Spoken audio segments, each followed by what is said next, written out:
طيب أنا بعطيك فيه رجل، هذا الرجل أعرفه عز المعرفة، ربما يتابعني الآن.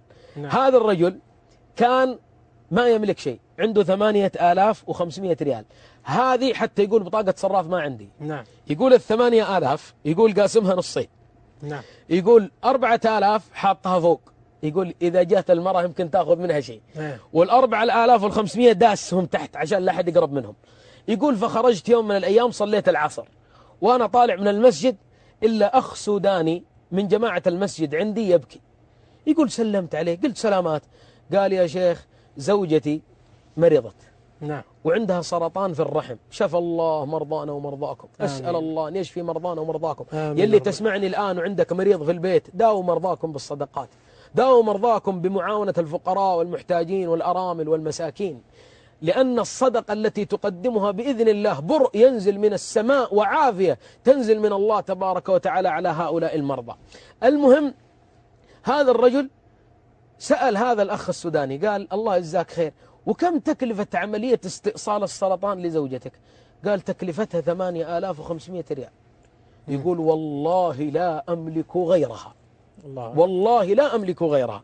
راح البيت يقول فتحت الدولاب وجدت 4000 مثل ما هي، ما تحرك منها ريال واحد. ما أخذت يقول زوجتي ما أخذت شيء. قلت الحمد لله.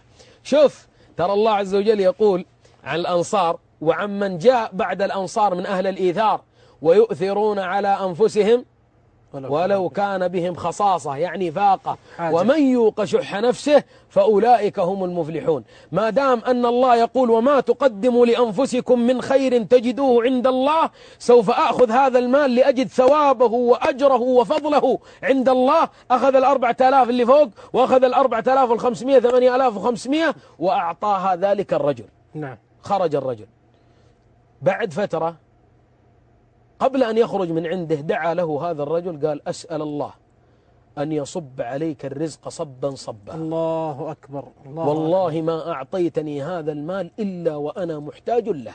الله أكبر. سافر هذا الرجل، أقسم بالذي رفع السماء وبسط الأرض ونصب الجبال.